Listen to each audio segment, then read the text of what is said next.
Hello friends, स्वागत है आप सभी का आपके अपने यूट्यूब चैनल परीक्षा क्रांति 2 पे। आज हम बात करेंगे मैट्रिक्स का जो पार्ट 2 है, मतलब 3.1 का जो पार्ट 2 है उसके बारे में। फर्स्ट पार्ट में हम आपको लोगों को क्वेश्चन 1 से लेकर 5 तक पूरा कंप्लीट करवा चुके थे और उसमें आप लोगों को होमवर्क भी दिए थे कि आप लोग सॉल्यूशन कर लीजिएगा, क्योंकि वहाँ पर जो क्वेश्चन दिया गया था वो बहुत ही सिंपल क्वेश्चन था। और अभी भी हमारे पास बहुत ही सिंपल क्वेश्चन है। आपको एक से 2 सेकेंड लगेगा इस सब का एक आंसर निकालने में। अभी हम आपको कॉन्सेप्ट बताएंगे, कॉन्सेप्ट किस आधार पे काम कर रहा है, सेम कंडीशन आपको वही अप्लाई करना है, ठीक है। तो चलिए बिना देरी किए चालू करते हैं आज का सेशन। दिया गया है क्वेश्चन नंबर 6 का फर्स्ट बोल रहा है कि ये एक हमारे पास मैट्रिक्स दिया गया है और इसमें हमको x का, y का और z का मान ज्ञात करना है। तो x का, y का मान, z ज्ञात करना बहुत ही सिंपल है। देखिएगा कैसे ज्ञात करना है। हमारे पास दिया है 4 के बराबर कह सकते हैं कि ये जो 4 दिया गया है इसके बराबर क्या दिया है, y दिया है ना। मतलब यहाँ पर इसके स्थान पे 4 है तो उधर क्या दे दिया है, y दिया है ना। और यहाँ पे देखिए तो x के बराबर के स्थान पे क्या दे दिया है, 1। अच्छा, हम इक्वल टू में आपको क्यों कर रहे हैं, क्योंकि यहाँ पर इक्वल टू का साइन है, समझ में आया। अब हमारे पास बताइए तो यहाँ पे जो 3 है वो किसके बराबर दे दिया है, z के बराबर। तो हम कह सकते हैं कि x बराबर क्या है, x बराबर 1, y बराबर क्या है तो y बराबर 4 और z बराबर क्या है तो z बराबर 3। यही हमारे पास आंसर है। सिंपल सा क्वेश्चन था तो आपको हल करने आ गया होगा। अब हम देखते हैं यहाँ पर हम कह सकते हैं कि जो x प्लस वाई है वो बराबर है किसके, 6 के। ये जो x प्लस का y है ये बराबर है किसके, 6 के। तो हम यहाँ पे क्या लिखेंगे, x plus Y equal to 6। अब देखिए हम कह सकते हैं कि ये जो 5 प्लस का z है ये बराबर होगा किसके, 5 के। तो हम यहाँ पे क्या, मान लीजिए ये समीकरण 1 है तो हम कह सकते हैं कि 5 प्लस का z बराबर है किसके, 5 के। समझ में आया। अब देखिए ये हमारे पास एक्स वाई है तो ये एक्स वाई कह सकते हैं किसके बराबर है, 8 के बराबर है। तो हम क्या लिखेंगे, एक्स वाई बराबर है किसके, 8 के। अब देखिए ये प्लस में उधर जाएगा तो माइनस में, तो z इक्वल टू 5 माइनस का 5 तो z इक्वल टू क्या गया, 0, क्योंकि 5 में से 5 घटेगा तो 0 ही ना आएगा। अब देखिए यहाँ पर क्या हो रहा है, हमारे पास यहाँ से y का मान ज्ञात करिए। तो y का मान ज्ञात करिएगा तो y इक्वल टू क्या निकलेगा, 8/x। तो ये y का मान आ गया 8/x। अब हम y का मान क्या करेंगे, y का मान समीकरण 1 में रखने पर, y का मान समीकरण 1 में रखने पर, समीकरण 1 में रखने पर, तो समीकरण 1 में रखिए। हमारे पास समीकरण 1 यही ना है। तो समीकरण 1 में y का मान रखेंगे तो x प्लस का y इक्वल टू क्या है, 6। ये समीकरण 1 हो गया।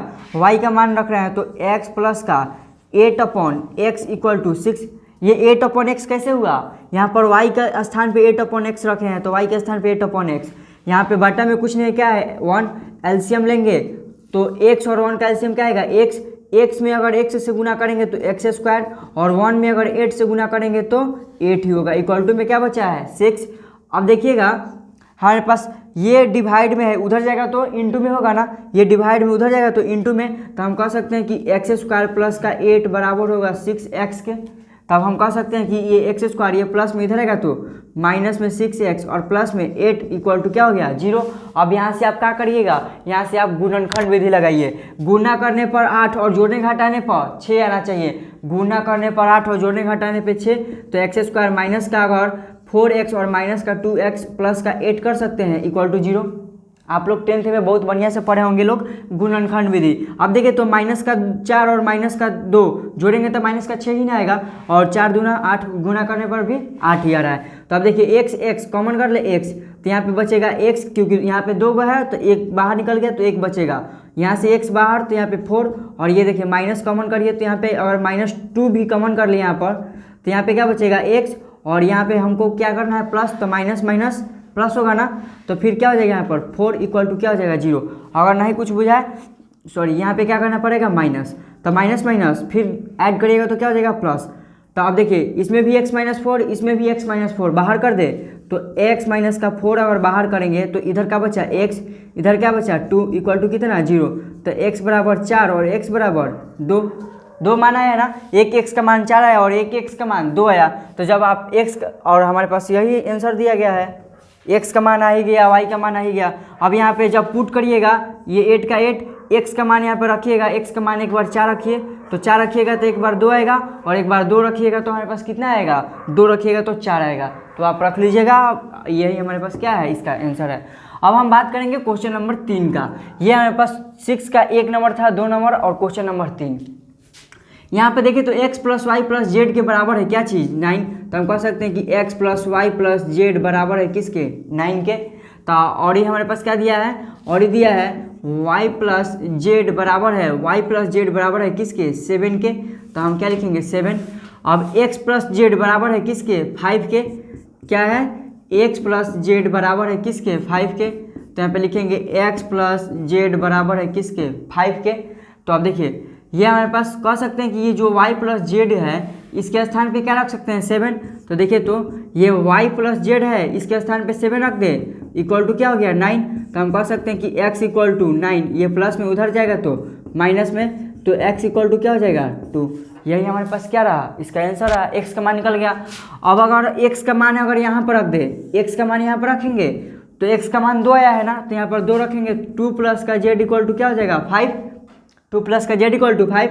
तब हम कह सकते हैं कि z इक्वल टू 5 और माइनस का 2, ये प्लस में था उधर गया तो माइनस में, तो z इक्वल टू कितना निकल गया, 3। z इक्वल टू 3 और z का मान आ गया, x का मान आ गया। अब हमको मान चाहिए किसका, y का मान चाहिए। तो z बराबर 3 है ना, तो अगर हम यहाँ पर z का मान रख दे तो y प्लस का z का मान 3, तो यहाँ पर रखेंगे 3 इक्वल टू 7। तो अब हम कह सकते हैं कि y इक्वल टू ये माइनस प्लस में उधर जाएगा तो माइनस में, तो 7 माइनस का 3 जब घटाएंगे तो क्या आएगा, 4। और यही हमारे पास क्वेश्चन का आंसर रहा। तो ये रहा क्वेश्चन 6 आप लोगों का कंप्लीट हो चुका है। अब हम बात करेंगे क्वेश्चन नंबर 7 के बारे में। चलिए अब हम बात करेंगे क्वेश्चन नंबर 7 के बारे में। क्वेश्चन नंबर 7 क्या बोल रहा है कि हमारे पास दिया गया एक मैट्रिक्स है और उसके बराबर कुछ डिजिट दिया हुआ है, इसमें हमको a का, b का और c का मान ज्ञात करना है। अभी जो पीछे वाला सेम कॉन्सेप्ट था वही कॉन्सेप्ट को भी यहाँ पर भी यूज करेंगे, ठीक है। तो हमारे पास दिया गया है कि a माइनस का b बराबर है किसके। अब आपको भी पता चल गया होगा कि ये जो a माइनस का b है किसके बराबर होगा, -1 के बराबर होगा। तो ये -1 मान लीजिए समीकरण 1 है।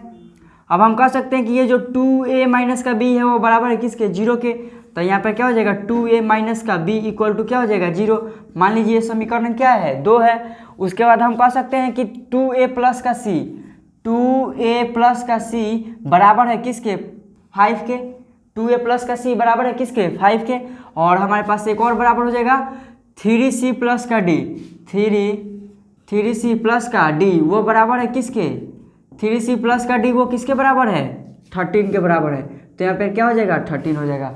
अब देखिए यहाँ पर हम लगाएंगे लोग विलोपन विधि, ठीक है। यहाँ पे माइनस में है ना तो ये किस में हो जाएगा, प्लस में, और ये प्लस में है तो माइनस में, और ये प्लस है तो माइनस है। देखिए ये माइनस में ये प्लस में कट गया।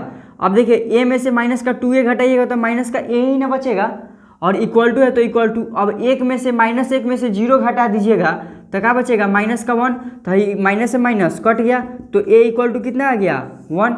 a इक्वल टू 1 आ गया। अब हम a का मान क्या करेंगे, समीकरण 1 में रखेंगे तो b का मान निकलेगा ना।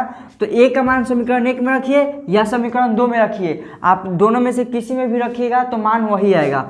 समीकरण 1 इक्वल टू 1 का मान किस में रखने पर, समीकरण 1 में रखने पर, समीकरण 1 में रखने पर।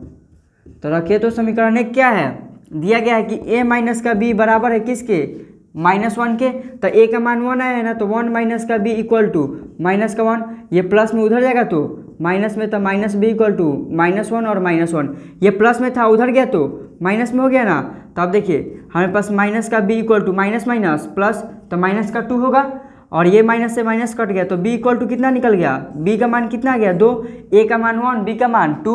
अब हमारे पास बताइए जब a का मान यहाँ पर निकलिए गया 1, तो क्या हम a का मान यहाँ पे पुट नहीं कर सकते हैं। तो हम कह सकते हैं कि 2 × 1 प्लस का c बराबर है किसके, 5 के, कह सकते हैं ना। तो अब देखिए 2 में 1 से गुना करेगा तो 2 1 जा 2, और 2 प्लस का c इक्वल टू कितना हो जाएगा, 2 प्लस का c इक्वल टू 5, ये प्लस में उधर जाएगा तो माइनस में, तो c इक्वल टू 5 माइनस का 2, तो c इक्वल टू कितना निकल गया, 3। ये हमारे पास a का मान, b का मान, c का मान आ गया। अब हमको निकालना है किसका मान, d का मान। तो जब c का मान 3 आ गया तो यहाँ पर पुट नहीं कर सकते हैं, तो जब पुट करेंगे तो 3 × 3 और प्लस का क्या हो जाएगा, d इक्वल टू 13। तो हम कह सकते हैं 3 3 जा 9, तो 9 प्लस का d इक्वल टू क्या हो गया, 13। ये एक बच्चा है कब्बे से कमेंट बॉक्स में लिख रहा है नाम नाम नाम। अरे मत पूछो कि मेरी नाम की पहचान कहाँ तक है, अरे मत पूछो कि मेरी नाम की पहचान कहाँ तक है, तू बदनाम तो कर तेरी औकात जहाँ तक है। चलिए देखते हैं यहाँ पर। अब देखिए ये प्लस में उधर जाएगा तो माइनस में, 30 इक्वल टू क्या हो जाएगा 13, और प्लस में था उधर गया तो माइनस में। अब 30 इक्वल टू 13 में से 9 हो जाएगा, कितना बचेगा तो 4। तो हम कह सकते हैं कि a बराबर 1, b बराबर 2, c बराबर 3 और d इक्वल टू 4। यही हमारे पास क्या रहा इसका आंसर है। चलिए देखते हैं क्वेश्चन नंबर 8। क्वेश्चन नंबर 8 बोल रहा है कि हमारे पास एक a इक्वल टू दिया है aij m क्रॉस n, एक वर्ग आव्यूह है। अगर आप हमारा बेसिक वीडियो अगर देखे होंगे तो उसमें आपको हम बताए थे कि वर्ग आव्यूह होता क्या है। अगर आप नहीं देखे हैं तो हम फिर से एक बार आपको बता दे रहे हैं, रिकॉल करवा दे रहे हैं क्या होता है।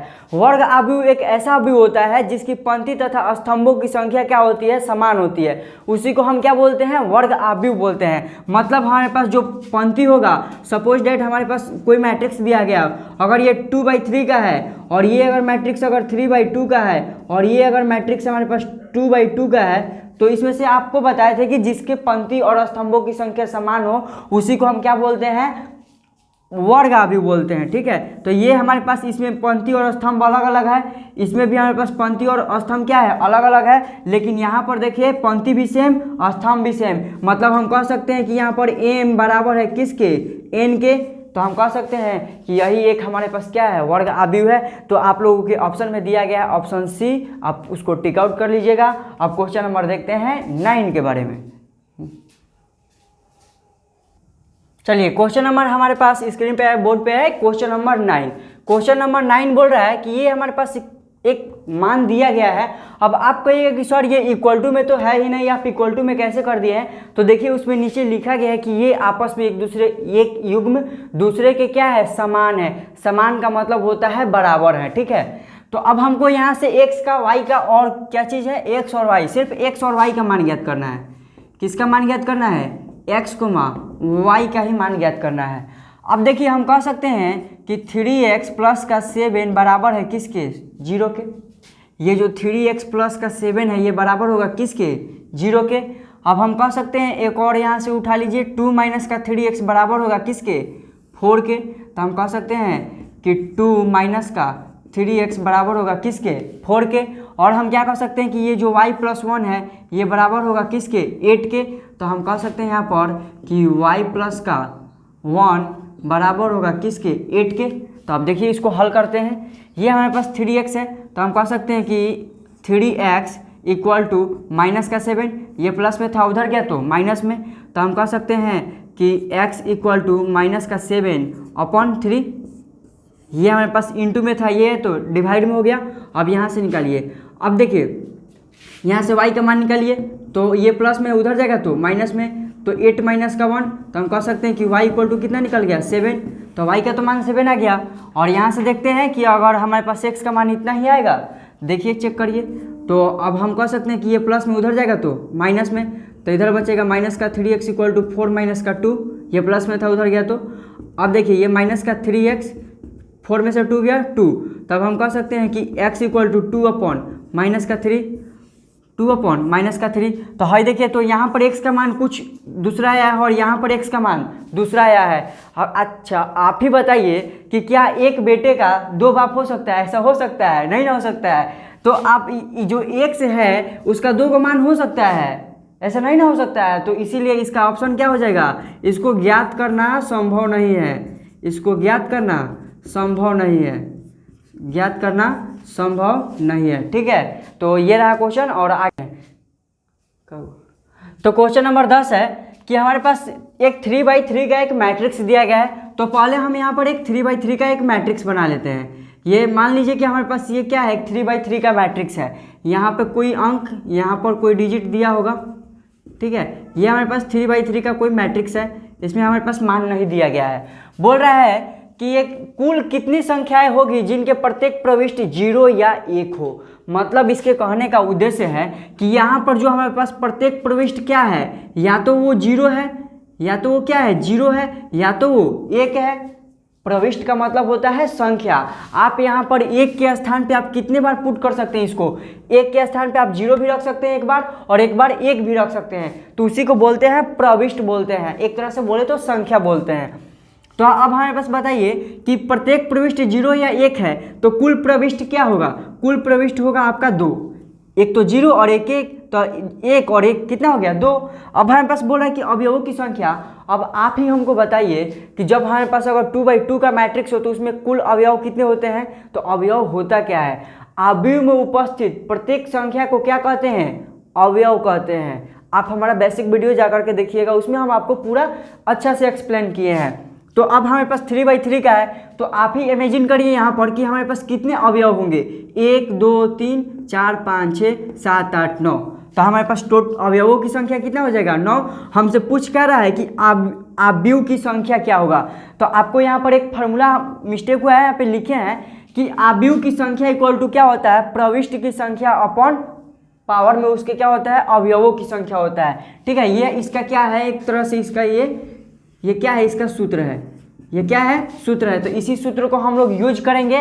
और आपको बता दे कि ये जो क्वेश्चन है आपका एयरफोर्स का प्रीवियस क्वेश्चन है, पूछा हुआ क्वेश्चन है, तो आपके बोर्ड परीक्षाओं में आने का चांस भी बहुत ज़्यादा होता है। ठीक है, ऑब्जेक्टिव है, लेकिन ये ऑब्जेक्टिव नहीं, आपको 2 नंबर में पूछेगा। एनसीईआरटी में आपको ऑब्जेक्टिव की तरह दिया गया है, लेकिन ये 2 नंबर का क्वेश्चन है। अवयव की संख्या ज्ञात करना है, तो आप बताइए प्रविष्ट की संख्या कितना 2, तो हम क्या रखेंगे 2। अब बताइए हमको अवयवों की संख्या कितना, अवयवों की संख्या 9 है ना, तो उसके पावर में कितना हो जाएगा 9। तो अब सभी को पता है कि 2 का पावर 9 क्या होता है, सर हमको नहीं पता है। अरे 2 का पावर 9 का मतलब 2 × 2 × 2, 9 तक आप 2 लिखिएगा ना, तो आएगा आपका 512। कितना आएगा 512। अगर आपको विश्वास ना हो तो आप 2022 का सैंपल पेपर उठाकर देख लीजिएगा, एयरफोर्स का ये पूछा हुआ क्वेश्चन है। ठीक है, तो बिहार बोर्ड में आने का चांस, मतलब बोर्ड परीक्षाओं में आने का चांस बहुत ज़्यादा होता है। तो ये हमारे पास 3.1 क्वेश्चन समाप्त हुआ, और अब हम आगे बात करेंगे 3.2 का। तो हमारे पास जितने भी पीछे का वीडियो बताए हैं आपको, जाकर के उसको देख लीजिएगा, और अगर पसंद आए तो लाइक करें और शेयर भी करें।